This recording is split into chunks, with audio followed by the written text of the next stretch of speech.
Bulletin में सबसे पहले आपको बताएं कि जौहर टाउन लाहौर धमाके में बड़ी पेशरफ। धमाके का mastermind Peter Paul David Lahore airport से गिरफ्तार कर लिया गया। तैयारे में कराची फरार होने की कोशिश कर रहा था। जियो फेंसिंग के बाद पंजाब के मुख्तलिफ शहरों में छापों के दौरान 10 से ज्यादा मुश्तबा अफराद को हिरासत में ले लिया गया।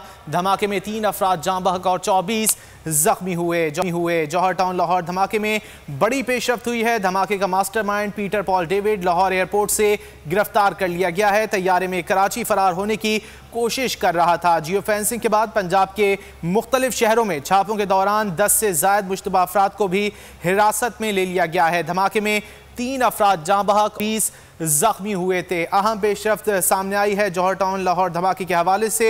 धमाके का mastermind Peter Paul David Lahore airport से हिरासत में ले लिया गया है। तैयारे में कराची फरार होने की कोशिश कर रहा था। जियो फेंसिंग के बाद पंजाब के मुख्तलिफ शहरों में भी छापे मारे गए हैं और इन छापों के दौरान 10 से ज्यादा मुश्तबा अफराद को भी हिरासत में लिया गया है। धमाके में 3 अफराद जाँ बहक और 24 जख्मी हुए थे।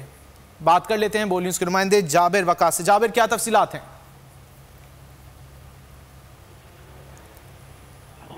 जी बिल्कुल, इस हवाले से जो है वो सुबह एक शख्स को जो है वो मुबैना तौर पर गिरफ्तार किया गया था लाहौर एयरपोर्ट से। और अब मजीद तफ्तीश में ये बात सामने आई है कि पीटर पॉल नामी ये शख्स जो है वो हमले का मास्टरमाइंड है, जिसने अपनी निगरानी में गाड़ी की तैयार करवाई, बारूदी मवाद जो वो गाड़ी में लगवाया और उसके बाद जो है वो गाड़ी बाबू साहब जो नाका है वो गुजर कर लाहौर पहुंची और फिर उसके बाद वहां पर एक दूसरे शख्स यहाँ पर खड़ा करवाया गया जो गाड़ी है उसको।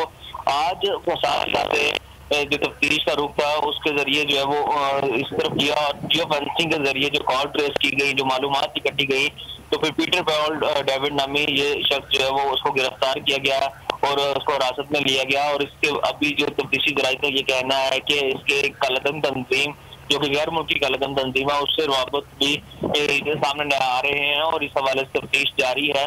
ताहम पीटर पॉल जो है वो इससे पहले दुबई में रहा है और दुबई में कुछ अर्सा रहने के बाद गुजरावाला आया था, जबकि ये कराची में रिहाइश पजीर है। तहकीकात का सिलसिला जारी है। बहुत शुक्रिया जाबिर वकास, आपने इस हवाले से आगाह किया।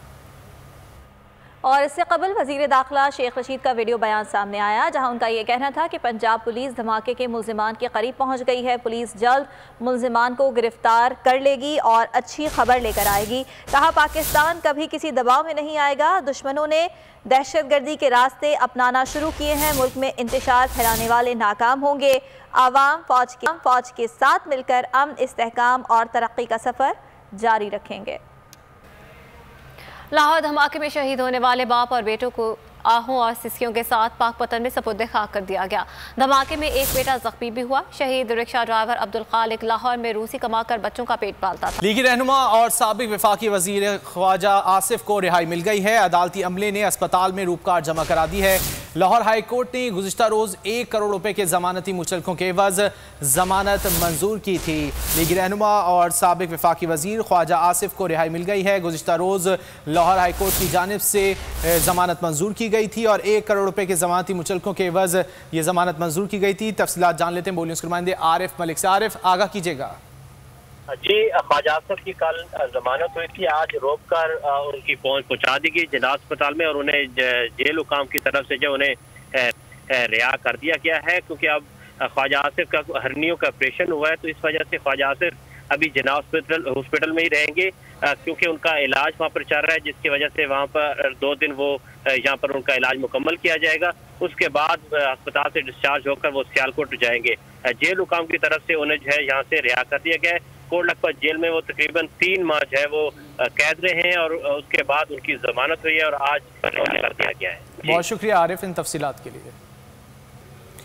इसी हवाले से एक रिपोर्ट तैयार की गई है, वो देखते हैं। लीगी रहनुमा ख्वाजा आसिफ को रिहाई मिल गई। अदालती अमले ने अस्पताल में रोककार जमा कराया। लाहौर हाई कोर्ट ने 1 करोड़ रुपए के जमानती मुचलकों के एवज जमानत मंजूर की थी, जिस पर आज लाहौर की एहतसाब अदालत ने रिहाई का हुक्म जारी किया। गुज़िश्ता रोज मनी लॉन्ड्रिंग और आमदन से ज़ायद असाजात केस में समाअत हुई। ख्वाजा आसिफ को 29 दिसंबर 2020 को गिरफ्तार किया गया था और दरखास्त जमानत 27 मार्च 2021 की दायर थी। लीगी सदर और कायदे हिज़्ब इख्तिलाफ शहबाज शरीफ ने ख्वाजा आसिफ की जमानत मंजूर होने पर इजहार तशक्कुर किया। कहते हैं ख्वाजा आसिफ की नाहक कैद का सिलसिला तमाम हुआ। वो सियासी इंतकाम की बदकिस्मत और अफसोसनाक रिवायत का निशाना बने। उन्होंने जिस दिलेरी और साबित कदमी से हुकूमत के सियासी इंतकाम का सामना किया वो बायस फख्र है। Hamza Shahbaz money laundering case में FIA लाहौर दफ्तर में पेश हो गए। FIA की 5 रुकनी टीम ने 25 अरब की मनी लॉन्ड्रिंग केस में 40 मिनट तक पूछगछ की। केस में शहबाज शरीफ, हमजा और सलमान शहबाज के अलावा उनके मुलाजमीन के नाम भी शामिल हैं। मनी लॉन्ड्रिंग केस में तहकीकात। FIA टीम के 40 मिनट तक सवालात लीग की रहनुमा तलबी पर FIA लाहौर दफ्तर में पेश हो गए। 5 रुकनी टीम ने हमजा शहबाज से पूछगछ की। के मुताबिक हमजा शहबाज से रमजान और अल अरेबिया मिल से मुतालिक सवालात पूछे गए। हमजा शहबाज से ये सवाल शुगर मिल्स के डायरेक्टर की हैसियत से किए गए। वज़ारा का कहना है कि हमजा शहबाज से सवालनामे पर जवाब भी जमा कराए, तलब किया कि मुतालिका रिकॉर्ड भी हवाले कर दिया।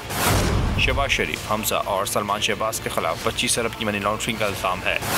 इंक्वायरी में इनके साथी मुलाजमीन के नाम भी शामिल है। इल्ज़ाम है कि रकम हुंडी के जरिए बैरून मुल्क को तकल की गई। केस में हमजा शहबाज ने 10 जुलाई तक कबूली जमानत करा रखी है। बैंकिंग कोर्ट लाहौर में मनी लॉन्ड्रिंग केस में शहबाज शरीफ और हमजा शहबाज के मुचलकों पर एतराज़ खत्म कर दिया गया। अबूरी जमानत के लिए शहबाज शरीफ और हमजा शहबाज के मुचलके दोबारा जमा करवा दिए गए। शहबाज शरीफ और हमजा शहबाज जमानती मुचलकों पर दस्तखत के लिए एडिशनल सेशन जज सैयद अली अब्बास के रूबरू पेश हुए। वकील की आमद पर ताख़ीर पर शहबाज शरीफ ने कहा कि सर मुझे माफ़ कीजिएगा, मेरे वकील रास्ते में हैं, अभी आ जाते हैं। जज साहब ने कहा कि कोई बात नहीं, आप तशरीफ़ रखें। अपोजिशन लीडर के वकील कुछ देर बाद अदालत पहुँच गए और मुचलकों पर एतराज़ दूर कर दिया, जिसके बाद 10-10 लाख रुपये के जमानती मुचलके मंजूर कर लिए गए। नाकामी और रुसवाई शहजाद अकबर का मुकद्दर बनेगी। शहजाद अकबर ने वज़ीर आज़म को अच्छे ख्वाब दिखाए थे, अब उनकी नौकरी खतरे में है।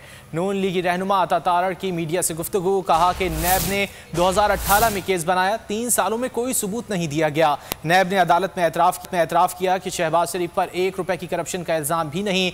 FIA ने जेल में शहबाज शरीफ और हमजा शहबाज से तहकीक की। 6 माह बाद इन्हें हमारी जानिब से दिए गए जवाब गैर तसल्ली बख्श लगे। नियाजी साहब करप्शन में डूबे हुए हैं और उनको जवाब देना होगा। जहांगीर तरीन को इसी दफ्तर से NRO दिलवाया गया। 56 करोड़ की सब्सिडी तरीन साहब खा गए। इन्हें NRO दिलवाने के लिए तफ्तीशी टीम का सरबरा तब्दील करवाया गया, क्योंकि उन्होंने नाम निहाद वजीर आजम को बड़े सुहाने ख्वाब दिखाए थे और शहजाद अकबर की नालायकी, उसकी कम अकली और फहम का ना होना ये साबित हो गया है और अदालतों ने उसकी कम अकली पर मोहर लगाई है कि ये जो केसेस बनाए गए थे इसमें कुछ नहीं था। गैर मामूली अहमियत इख्तियार कर गया है और अरबाब इख्तियार इमरान नियाजी साहब और शहजाद अकबर साहब इसकी ज़ाती निगरानी कर रहे हैं। तो ये बिल्कुल उसी नैब की तर्ज के कॉल ऑफ नोटिस जारी किए गए हैं और इन कॉल ऑफ नोटिस और सवालनामों में और जो नैब के जारी करदा कॉल ऑफ नोटिस और सवालनामों में बहुत ज़्यादा आपस में मुमासलत है। नैब ने असासों की छानबीन के हवाले से केस बनाया अक्टूबर 2018 में और 3.25 साल होने को आए हैं। अदालत में एक धेले का सबूत नहीं दे सके और जब हाई कोर्ट में शहबाज शरीफ साहब की बेल का मामला गया तो नैब ने वहाँ एतराफ़ किया कि बाकी तो बहुत दूर की बातें हैं, नैब की तरफ से करप्शन का इल्ज़ाम भी नहीं है।